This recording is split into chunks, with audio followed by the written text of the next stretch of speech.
Your radio experience, you can count on. This is Martha, and I've been here with you all morning, and I'll still be here with you up until 2 o'clock. Now, the Civic Matters is just set aside, or it's a program that is sponsored by the ProMat Foundation for accelerating youth participation in governance, right? It is important that we participate as much as possible in the governance process. And today's topic is understanding stakeholder engagement in participatory governance. I'm not alone in the studio. Alongside Martha, you'll be having Uchenna Arisuku.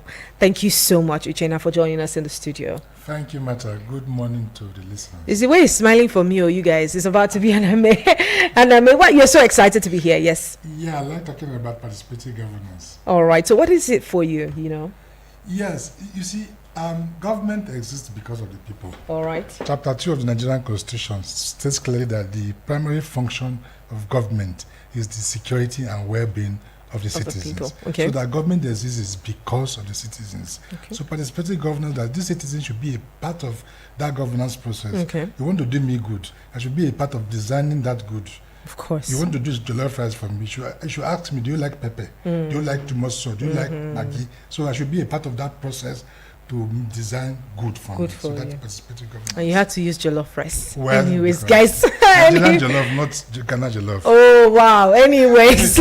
Yes, like he said, as active citizens of the FCT, the need to learn about the principles of stakeholder engagement and its impact on participatory governance in grassroots community is crucial to development.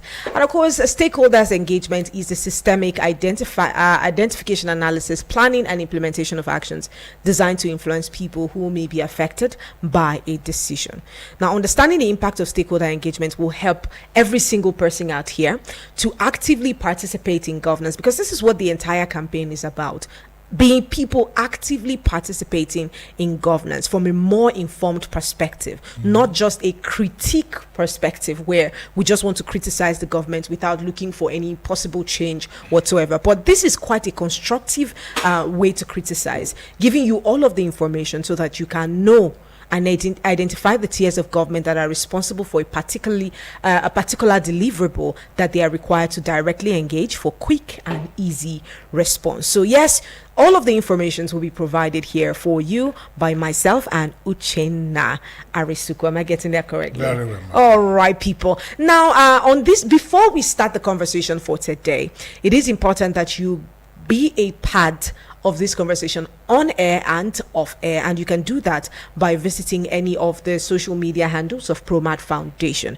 You can just go to hashtag the Civic Matters and the phone number, hashtag the Civic Matters, and I'll call out a phone number that after the show, right, in the course of the show, we'll call out the phone number so that you can participate off air. But we also have numbers inside the studio that you can also participate on air. So you can follow ProMat NG on X, which was formerly Twitter, and ProMat Foundation on Facebook, LinkedIn, and Instagram. Now you can follow at the Civic Matters on X and the Civic Matters on Facebook. We have prizes that we've been giving out all week. This is about the 4th episode or the 5th episode so far, and you guys have been letting the same people win the prizes or get the prizes every time. So what we will do today is read out the questions to you so that you can actively participate in the process, but you'd have to answer the questions that we'll read out to you here on Civic Matters page. So we'll call that again from time to time so that you can get familiar with the page and just be a part. Also, you can visit our or YouTube at Eagles FM Abuja, or Facebook, or any one of our social media platforms. We're streaming the Civic Matters live so that you can participate. So now let's move on to the conversation. Mr. Uchenna, what is stakeholders engagement for the purpose of everyone listening and would want to learn as well? Okay, like you rightly alluded to, stakeholder engagement is the systematic identification, analysis, planning, and implementation of actions designed to influence the stakeholders. This is a process of understanding what their needs are, and how to meet them in the process of the engagement. Okay. I know at some point we're going to define who a stakeholder is. Yes, But of course. The layman's definition is a stakeholder is someone who holds a stake in any conversation, in any activity, Okay. in any project. But we're going to define it properly. But so this engagement, you see, how do you analyze what these persons would bring to the table, what their needs would be? Okay. How do you make them participate? Because stakeholders is for them to engage actively in whatever you are doing. Yes. So the engagement is to design that process to make them actively involved and also to provide value to that process. All right. Now that we understand what stakeholder engagement is, who is a stakeholder or who are stakeholders? So a stakeholder is someone who has an interest or influence Okay. in a particular activity, Okay. project, organization, and all that. So that person has value to Okay. bring to that process. Okay. That's what I said earlier. A stakeholder is Someone who holds has a stake. stake. Yeah. Yeah, so if you bring it to the governance conversation, stakeholders are anybody who contributes to that governance conversation, Yeah. who has influence, who has a say, who has a value it brings to the table. If we go back to Major Fry's analysis, it can be anybody who is, who is providing the food and who is eating it. Yeah. Because if there is food that is not eating is a problem. Yes, You of get course. waste. So stakeholders are diverse. Okay. But what the underlying factor is, you have a value you bring, you have a contribution to that process. It can be as a demand actor or as a supply actor. Supply actor. And now, is it right to say, if I say as Nigerians, we're all stakeholders? Absolutely. Okay. You know, in the governance conversation, so I go everywhere, I tell people, oh, we reformers, we try to do reform to benefit the people. Okay. And the people in that room will be saying the people are the people outside. But we're also part of the people. Okay. Because if we are advocating, for example, now, reduction in the price of petrol, Yeah. it will have a spillover effect on the price of goods and services. Of course. Of course, us here will also benefit. But if you say it's for the benefit of the people, on top of our head, we're looking at the people on the streets, people in the market. Hey, we are all part of course. the process. So yes, guys, you and I, we are all part of the stakeholders. It's just that, just like a stake, like he said, everyone does not have equal stake Right. in a government, or we cannot have equal stakes somewhere. But regardless of how much your stake is, you are a stakeholder and you play a part. It's just like having a business. You say you want to buy shares in Eagles FM now. You want to buy part of Eagles FM. Then you have a 10% share, and then you are not paying attention to what goes on there. That's like playing with your investment. Right. So this is how we need to start to see Nigeria. It is our place. We have a stake here. And if we ignore our stake here, we will either lose it or would suffer for ignoring Absolutely. the stakes that we have here. Now let's move on to defining what participatory governance is. Participate, like I said earlier, it's that process of, I think the key word is active involvement, Okay. active engagement in the governance process, that you are participating actively. Okay. I lead on the OGP in Nigeria. As a matter of fact, I'm civil society advisor Okay. at the Open Government Partnership Nigeria. Okay. So the OGP has this principle of co-creation, that government and civil society have equal Okay. stake, equal right, equal access, equal ownership over the governance process. So on that governance conversation, government and citizens have equal right to contribute Okay. to how things are decided. For example, the budgetary process. And the money is our money. Okay. People used to think, oh, government money is government. No, it's our money. Yes. We pay taxes. So so the government is holding that money in trust for us. Okay. So, and if we have that understanding that money is our money, we should be interested in what happens to that So money. that money. How is it spent? You should take a decision. This year, do we do more healthcare than education? Do we do more water than sanitation? We need to be a part of that. So participating, being on that table to say, look, we are interested even in the election, because it starts from the election, leadership recruitment process, because everything rises and falls on leadership. Of course. So until we begin to interrogate that electoral process, how do we get people that will come and decide on what happens to our Commonwealth? How do we get people to come and superintend over this Commonwealth? Because all of us will not be in Aso Rock. All of us will not be in Government House. We have to elect some people to be in National Assembly. So we need to be a critical part of that process, or even putting them there. And once they get there, they will begin to engage them to be a part of the process, budgetary process, procurement, contracting, what's happening. And for the OGP, so we try to open up that governance process so that citizens can have access. Because another problem can be access. We want to be a part of the process. How do we be a part of the process? How do we get that access? So that's why programs like the OGP have come on board. And even this program we're doing today. So let's enlighten citizens, educate them, and capacitate them to participate in that governance process. Okay, so I understand that so far you have been participating in the entire process, CYOGP, or how is it called? That's right. You know, and Promat Foundation as well have been in the process of intimating the youth and letting them know or sensitizing them on the need to participate. How has this movement been so far? Well, if you ask me, we are not where we used to be, even though we are not where we want to be. So it's work in progress. You know, the first thing is the awareness that, because sometimes you're right, you don't even know you're right. Of course. So you know that this is your right to participate in the governance process. Then the next step is to capacitate you on how to participate. And the responses, the youth have been very enthusiastic that with our country, we need to take it back. If you look at the 2020 election, you see that youth participation increased tremendously over the last election. So because of the awareness that such programs have put in place, people now begin to understand, in the times past matter, people see budget as government document, as government property. When you even call and say, which I want to do, we're not supposed to see it. And sometimes it's released online and people don't take out time to check it. In fact, it's mandatory now that all government budgets are online. Published online. Yeah, so, and that is to tell people, how do you access that document? And also to inform government to make it reader friendly, because budgets can be very voluminous and with those jargons. How do you break it down into what we call a citizen's budget? That my grandmother in the village can look at and say, they are spending 1 naira on agriculture and 2 naira on health sector without all those big grammar there. So it's all the process of making the process easier for citizens, and also for them to be aware, to have the capacity to engage, and for the access to engage to be there. And so far, so good. It's been commendable. Yes. All right. I mean, that's a step in the right direction. Absolutely. Building interest of people is a step in the right direction.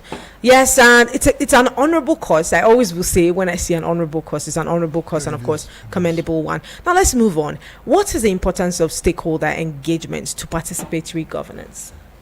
Yes, for me personally, I think it leads to more increase in developmental efforts. It also bridges that mistrust between government and citizens. You know, in the times past, when government comes up with a policy, the first reaction is antagonism. People don't even want to look at the details. What exactly do you want to do? But with this kind of engagement, we are on the same table. We begin. We created this thing together. So we will support it. If you decide that, we want to do this, I won't come back and say, no, I wasn't part of it. I started antagonizing you. So we are on the same table. So that process of participating governance is that we design this thing together, and we are going to be doing it together. So the importance of that trust, bridges the gap. Bridges it. And again, governments and citizens will now begin to work more harmoniously together to reduce all this rancor, friction, and because if you look at the peculiarity of the country, some of these instances of insecurity, if you check, most of them arose from this issue of mistrust.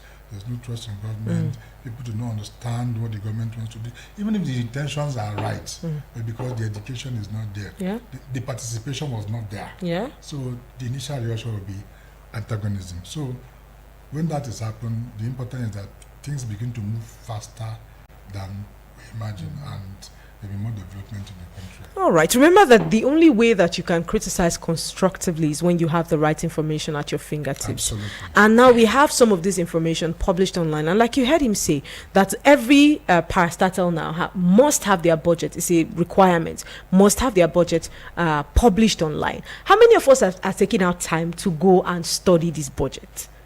Because, you know, when we come on air here and we hear 15 trillion naira has been budgeted for this, all we do, we get really, really pissed. 15 trillion naira, that's a lot of money. But if you go and look at the breakdown, I think it was the same thing when we had the FCT minister publish his budget out there. A lot of people said, you know, this budget is exorbitant. Why do we need trillions of naira? But if you take out time to look at the breakdown of that budget, every single thing that was stated there is relevant to the growth and the restructuring of the FCT. Absolutely. So I think we need to change the mind of the citizenry from a point where we just want to antagonize without having the information.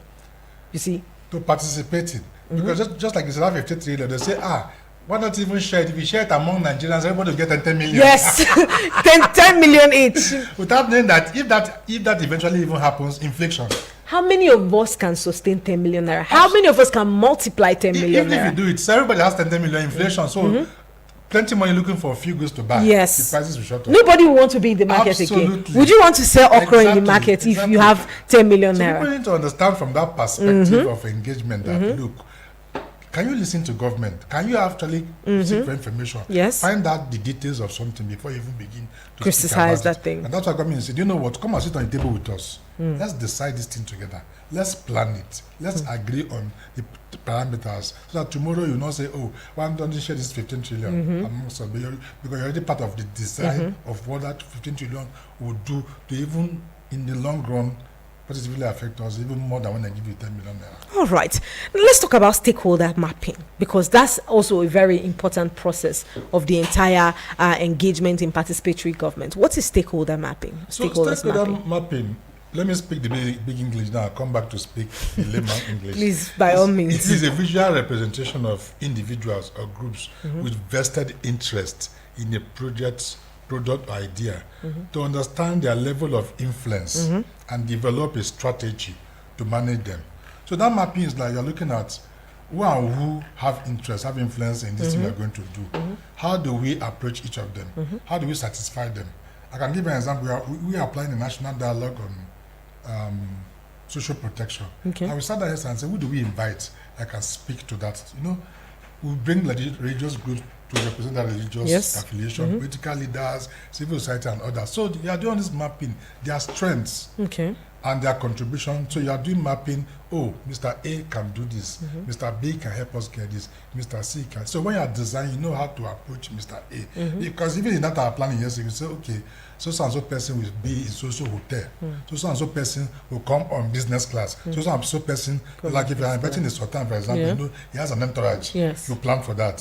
If you are inviting a reverend father, he maybe has a P or something, you plan for that. So that mapping to know who is bringing what to the table and how are you able to effectively harness that value for the good of that activity. All right, people, this is the Civic Matters right here at Eagles 102.3 FM Abuja, and this is the 5th episode. Today's topic is understanding stakeholder engagement in participatory governance. I'm not alone in the studio. I have been hanging out with Uchenna Arisuku, and of course, he's been quite helpful in breaking down some of these terminologies as well. Let me also remind us that we can be a part of this conversation on or off air by just following PROMAD NG on X. PROMAD is PROMAD NG on X, and PROMAD Foundation on Facebook, PROMAD Foundation on Facebook, on LinkedIn and Instagram. You can also follow at the Civic Matters on X and the Civic Matters on Facebook to be a part of the conversation as well. Now, to catch up on all 4 episodes that we have aired right here in the studio, you can visit our YouTube channel, Facebook channel at Eagles FM Abuja, so that you can catch up on the previous episodes of the Civic Matters right here at Eagles 102.3 FM. Now, getting back, we will be answering the question, why is stakeholders engagement important in participation? I think we've done a bit of that from the start, but we need to know why it is important. And again, we'll open up the phone lines and would have more people contribute to the show. Please keep it locked in here. We will be right back. Through our research and policy memos, we have identified the challenges facing youth civic participation. Now, it's time to equip you with the tools you need to engage with government agencies and elected leaders effectively. Are you tired of feeling sidelined in the governance process? Do you want to make a difference in your community? Don't let your voice go unheard. Tune into Eagles 102.3 FM, Abuja, every Tuesday at 11 a.m. on the Civic Marches and be part of the movement for a more inclusive, accountable, and transparent government. Our mission is clear: to bridge the gap between citizens and government, ensuring that public resources are located to address your priorities. The Civic Marches is sponsored by ProMed Foundation with the support of the Nigerian Youth Futures Fund, NYFF. Are you ready for this? Keep this frequency clear. We're live. I woke up with a Eagles FM 102.3 Abuja. And not touching that dial at Eagles FM Abuja, and of course it is a civic matter. This is Martha here, and of course I have been hanging out with Uchenna Arisuku, and we have been talking about understanding stakeholder engagement in participatory governance. This program is sponsored by ProMed Foundation, because ProMed has said, we must have more youth participate in governance, in the FCT particularly, because a lot of things go unsaid.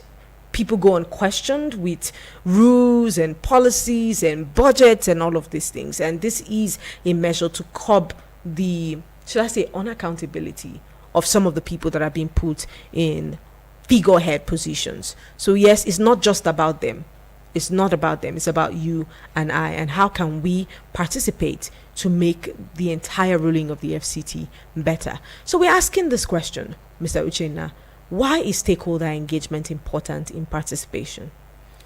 Yes, it's very, very important when when stakeholders are actively engaged in the process. And in the governance process per se, it leads to more accountability from government, from supply side. Mm-hmm. Because any government, no matter how well intentioned they are, there needs to be some check and balances. Of course. There needs to be some, putting them on their toes to do more, because you can do so much more when you are pushed. So that accountability and transparency demand from citizens is very, very key, and that's one of the values that this engagement brings. Also, it also brings about a more active citizens, because you are now aware, you are now enlightened of what you need to do, and you are now actively participating in that. So it leads to a very robust process. And very important is the effective management of resources. Because all the hands are on deck, everybody is involved. There's active participation. All those incidences of corruption they'll be reduced because all eyes are on the table. Taking it back to OGP, that's why. So OGP wants to open up the governance process. So incidents of corruption, illicit financial flows are all diminished because everything is done in the open glare. Procurement is done. You go to Nokopo, you see all the procurement. You go to beneficial ownership today, they say, we call the beneficial ownership portal. You go there, you see all the companies in Nigeria, even Eagles FM. You see those who are the real owners and those who are there are two owners. Exactly. So that's every company in Nigeria. So it's there. So things are beginning to open up. So wastages, those corrupt tendencies tend to reduce because everybody is involved. All eyes are on the till, so everybody is involved.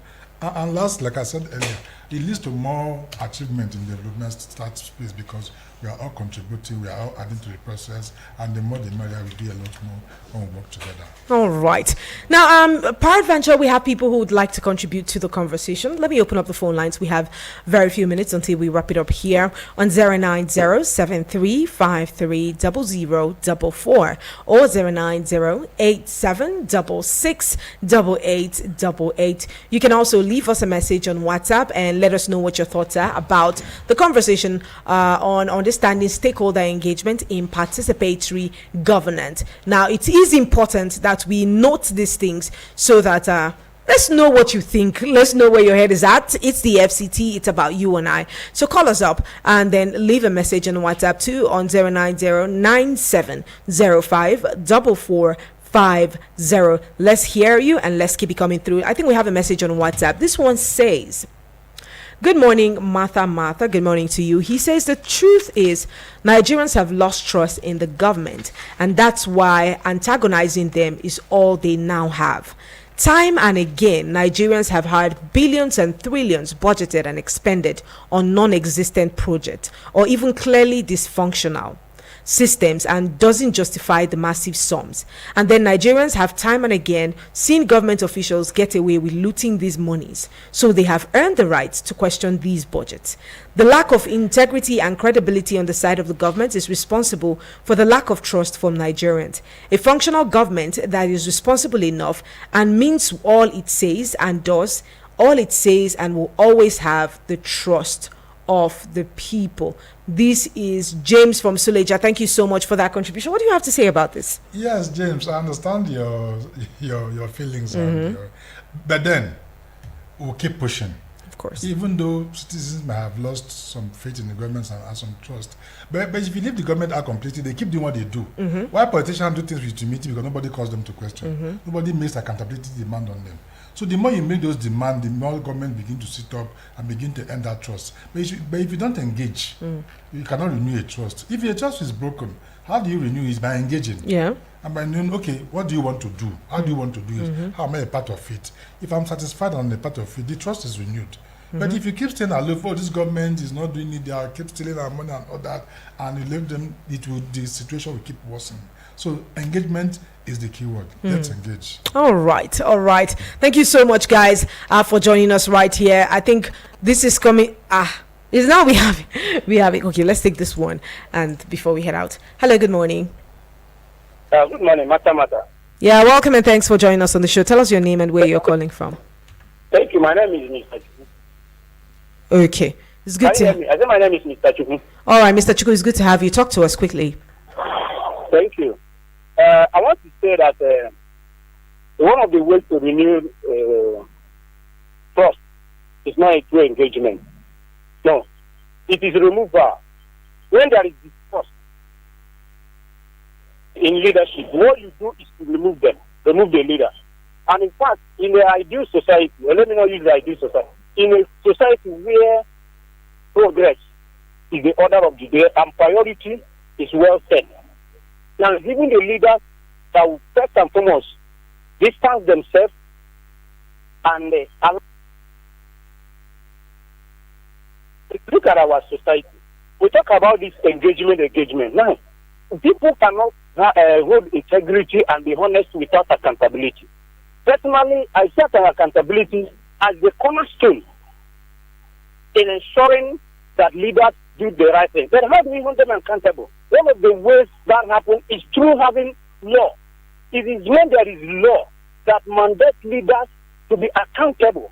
Now, that is only when people can actually hold them accountable. But if there is no law that mandates them to be accountable, then it will be difficult. And if such law is there, the judiciary is ready to uphold that law and protect it. That is where the matter is.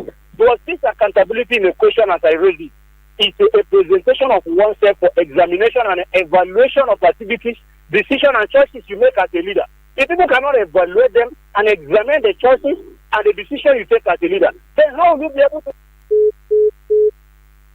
I think we lost that call. That call just ended abruptly, but he has a point right there. But again, you have something in mind, Mr. Uchenna. Yes, I like the passion that which he spoke and that he has put his sentiment. Yes, it's that way. If you don't need to engage, remove them. What if you can't remove them? We have a government that even the APS scholars say is our government. You can't remove any government now. So if you can't remove them, do you stand aloof and hold them? You engage. You engage to see what are you even doing. So you hold them accountable. Hold them if accountable. You can't remove them, then you hold them. Exactly. Okay. I think we open up the line pretty late. Hello, good afternoon. Oh, we're still in the morning. Good morning. Hello, good morning. Yes, welcome. Please, in 1 minute, let's hear you. This is MC Frog calling you from Africa. All right, it's good to have you join us. Talk to us. Let's hear you. I want to thank the guest for his deliberation on youth participation. I am even an agitator and a campaigner for youth to participate in politics. Okay.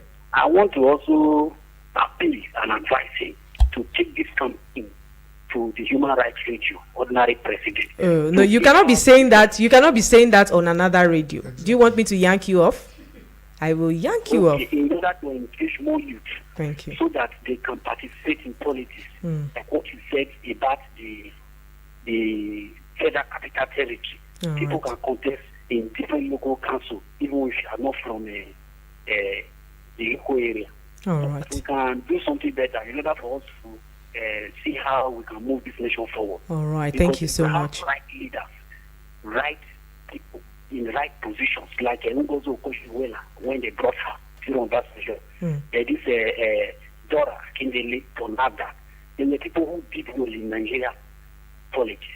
So there is need to show the enlightenment and sensitization to more people so that we can move forward. All right. Thank you so much. Thank you so much for that contribution right there. An honorable cause I said earlier, and our time is fast spent, guys.